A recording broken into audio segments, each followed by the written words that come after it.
Hujung minggu sudah menjadi seperti masa yang terbaik untuk Aiman bersantai dan melakukan segala perkara yang dimahukannya.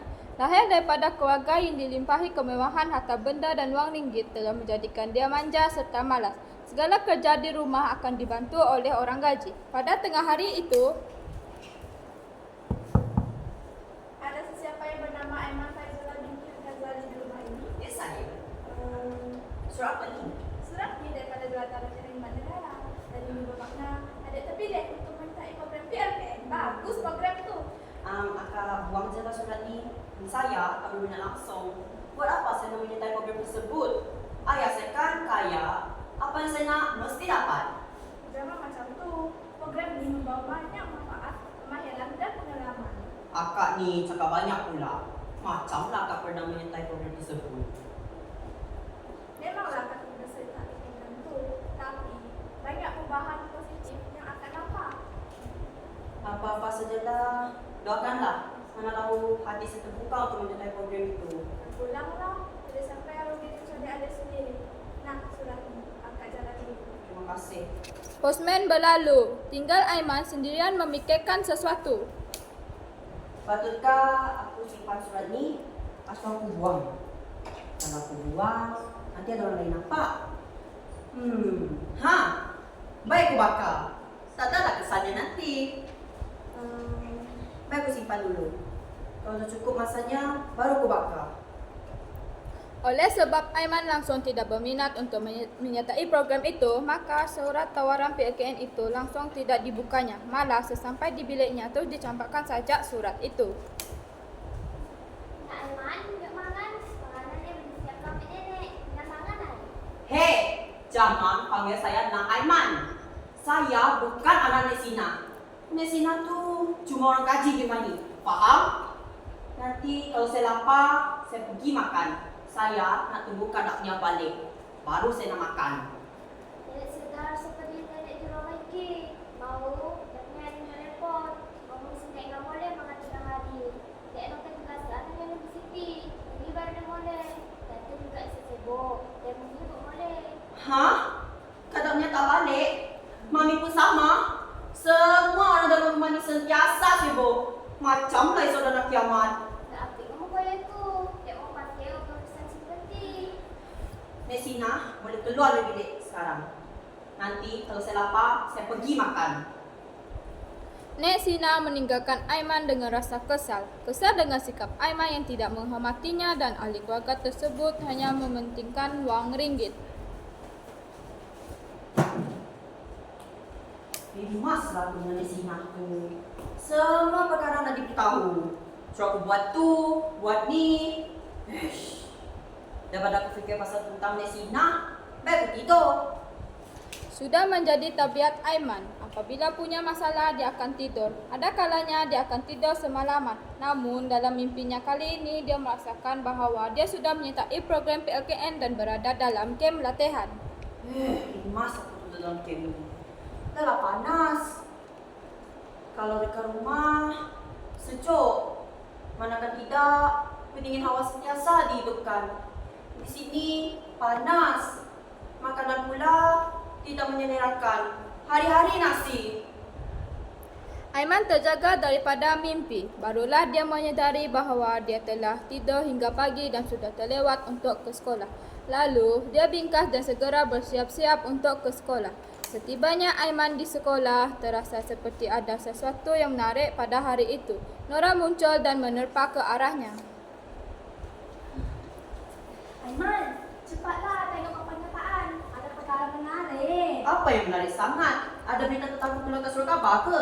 Bukanlah, kau ni memang gila-gila betul. Ni pasal nama pelajar yang terpilih PKKM. Malaslah kalau kau pasal tu. Lebih baik aku pergi kantin, pergi cari makanan. Lagi bagus. Kau ni teruklah. Jahanam negara kita ni kalau ramai yang fikir macam kau. Jangan merajuk. Tak baik tau kau cakap macam tu. Apa kata aku belajar kau sarapan ni? Nak tak? Tak payahlah kau gunakan wang kau untuk pujuk aku. Aiman terkejut dengan tindakan Nora kepadanya. Selama ini, mereka sentiasa bersependapat dalam pelbagai perkara. Tetapi tidak pada kali ini. Aiman kehairanan, lalu terus menuju ke kantin. Aiman, Kemajiti. Majiti. Sejak bila pula camp latihan Mak Nora? Setahu aku, camp tu untuk askar saja. Macam camp bulada. Kau ni lulus betul-betul. Semua perkara yang aku beritahu mesti kau akan percaya. Kau sibuk tanya pasal aku. Kau masuk ke mana? Camp daripada jemput. Hah? Di manakah camp itu? Tak pernah dengar pun. Bukan secara betul kau ni. Jemput kan dalam kawasan Negeri Sembilan. Aku manalah tahu. Aku kan biasa berjalan ke luar negara. Kalau dalam Malaysia, manalah tahu. Pernah dengar peribahasa hujan emas di negeri orang, hujan batu di negeri sendiri. Tahu maknanya? Tahu? Kalau tak tahu, mengaku saja. Jangan lebih bodoh, sombong pula tu. Aiman menjadi tidak selesa dengan persoalan Sundarani. Kemunculan aktor menyelamatkan suasana daripada menjadi tegang. Kamu berdua dapat masuk ke mana? Saya terpilih untuk masuk camp kayak Inafiland, Ma. Kuno lama Selononnya dapat juga saya tengok kawasan yang lain. Saya akan ditempatkan di camp Bandar Jemput, Negeri Sembilan. Awak pula Aiman gimana? Boleh tak kalau kita cerita pasal benda lain? Rimas aku dengan cerita PLKN ni.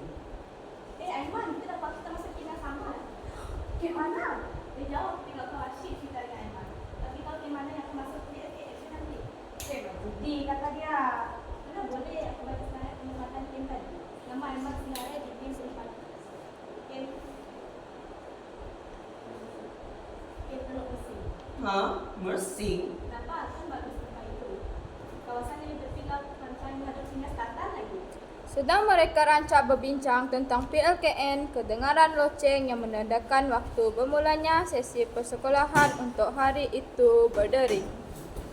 Bangun.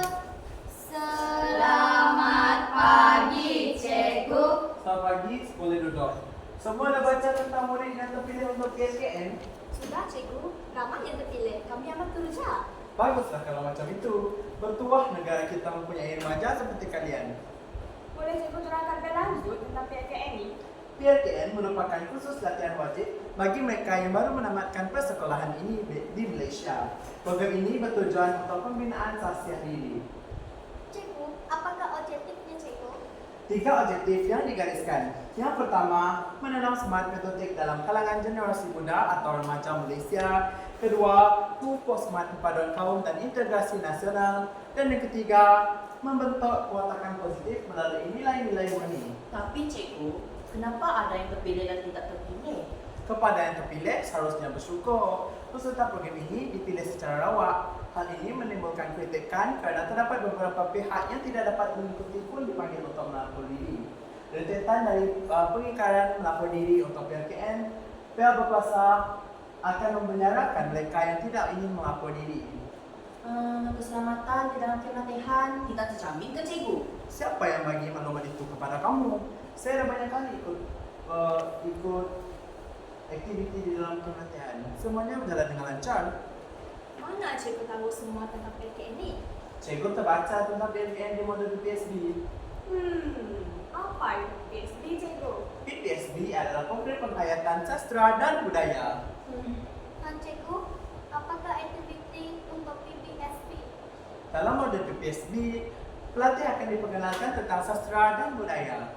Zaman sekarang berteknologi dan maklumat. Apa perlunya sastra dan budaya dalam kehidupan kita? Nak angan-angan macam macam ni. Setiap bangsa di negara kita mempunyai jati diri masing-masing. Walau maju sekalipun macam mana bangsa itu, mereka tetap memegang jati diri bangsa mereka. Wow, seronoknya macam tu. Rasa macam artis lah pula. Kalau nak jadi artis pun biarlah artis untuk pengalaman. Cukuplah sebentar saja pengenalan PLKN, kamu semua akan rasainya nanti. Semua murid kelihatan gembira dengan penerangan Cikgu Dahari, kecuali Aiman. Aiman masih tidak senang dengan keputusan yang namanya terpilih untuk PLKN. Seboleh-bolehnya, dia mahu mengecualikan diri. Dia bercadang untuk berbincang dengan ayahnya demi merealisasikan tujuannya. Dengan kedudukan dan pengaruh yang kuat, Aiman percaya bahawa ayahnya akan dapat membantu. Setibanya Aiman di rumah, dia mendapati ayahnya berada di rumah. Awal balik hari ni, selalunya lewat petang baru sampai rumah. Ready tu yang pelik. biasanya balik malam. Kan Dedi baru selesai daripada kerja luar. Hari ini Dedi berancang nak berehat di rumah. Jadi pasti dapat bantu Aiman kali ini. Saya yakin Dedi dapat menyelesaikan masalah Aiman. Masalah apa? Aiman fikir Dedi ada kuasa sakti yang sekali sebut terus ditukar menjadi permintaan yang dimakbulkan. Apa pula masalahnya? Masalahnya Aiman dipilih untuk menyertai kamp pelatihan PLKN selepas habis SPM. Baguslah. Apa pula masalahnya? Masalahnya Aiman tak nak pergi. Aiman nak minta Dedi dapatkan pengecualian untuk Aiman. Kalau itu yang Aiman dan Dedi bantu, Dedi akan kata tidak. Cek lah jangan Dedi ni. Apa yang Dedi tentukan dan Aiman hanya kena ikut je. Apa yang Dobra nak dibincangkan? Dari tadi Mami dengar macam hangat saja. Anak awak ni dah besar panjang pun nak memanja saja. Cuba awak ajar dia supaya dia tahu berdikari. Apa masalahnya? Masalahnya Aiman dipilih untuk masuk kamp latihan PLKN selepas habis SPM. And Aiman minta Dedi dapatkan pengecualian untuk Aiman. Tapi Dedi tak nak tolong. Abang, bukankah itu masalah kecil saja? Abang boleh gunakan pengaruh abang untuk mendapatkan pengecualian Aiman ini. Abang tak sayangkan Aiman, selalu abang biarkan dia masuk kamp latihan. Saya akan malah saya nak dia menyertai PLKN. Bahayakan nyawa anak kita nanti. Apa yang awak merepek daripada dia menyertai perkara yang tidak berfaedah pada cuti sekolah nanti? Ada baiknya dia menyertai PLKN. Kir Ghazali berlalu diikuti dengan Masnah. Masnah berasa bersalah dengan tindakannya tadi dan cuba untuk memujuk semula hati suaminya untuk berehat saja di rumah bersama-samanya dan anak-anak. Aiman berlalu dan segera ke biliknya. Dia terus menghadap telefon bimbit. Sedang dia leka melayari pelbagai laman sesawang yang ada, dia dikejutkan dengan satu berita. Kalau tak silap aku, ini Syufia. Murid yang sentiasa menghasilkan pendidikan tidak bercampur dengan orang lain. Tapi macam mana dia boleh terpilih untuk menjadi pelatih terbaik Wirawati untuk kamp khas Desaru Johor?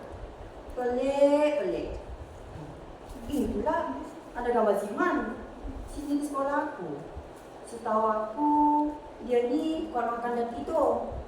Tapi dia pun dah percaya menyertai PLKN. Ini mesti ada sesuatu yang istimewa semasa program dijalankan. Sehingga kawan-kawan aku boleh berubah. Kalau begitu, aku juga akan sertai PLKN dan buktikan bahawa aku juga mampu berdikari.